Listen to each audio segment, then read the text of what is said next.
Let's see. My name is Arnell, and actually, I'm just sponsoring this little show just to give you food for thought, because that's what actually Let's Eat represents.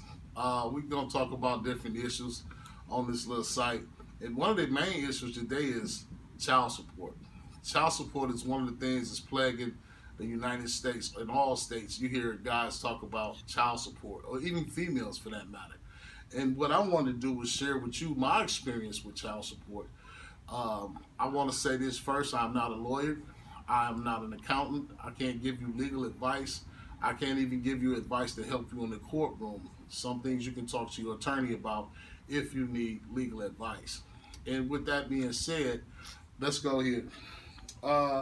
Actually, a lot of people don't realize that child support is basically someone trying to sue you. Okay, so therefore it's been a harm done to someone, and this right here is basically what I'm talking about.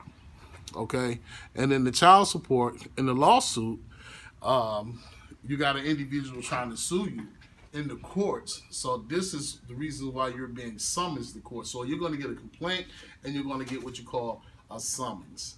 Now, I didn't know this, so I'm very basically sharing my experience with you. When I got my first complaint and my summons, I really didn't know what to do exactly to its entirety. So I had to sit down and read the documents in front of me, because a lot of times we mess up because we don't read the documents in front of us, or the documents that has been presented to us.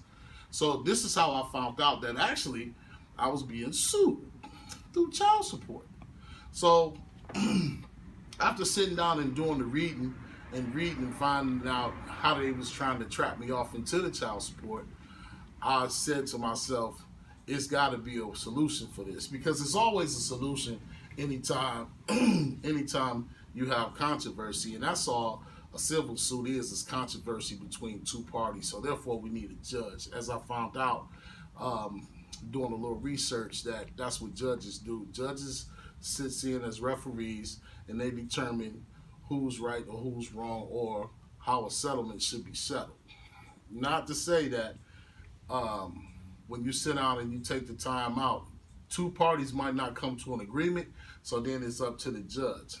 I realized that, what if I could take the judge away from this and just come up with what they call an out-of-court settlement? Because you can do this in a civil suit. So I'm going to show y'all today what I ended up doing to settle out of court. And I ended up paying $0 for child support. So now I don't have my license getting took. I don't have no back pays or none of this different stuff that's going on. It's not on my credit report, because at the end of the day, the judge ruled that I didn't owe anything, because the prosecutor couldn't come up with a number. And at the same token, they couldn't coerce me or trick me or make me sign into a contract. The main thing you got to remember is this stuff is contractual. If you sign into the contract, then you're liable. If you don't get into the contract, then you're not liable. So first of all, I need to show you how I stayed, or how I kept myself from getting into a contract.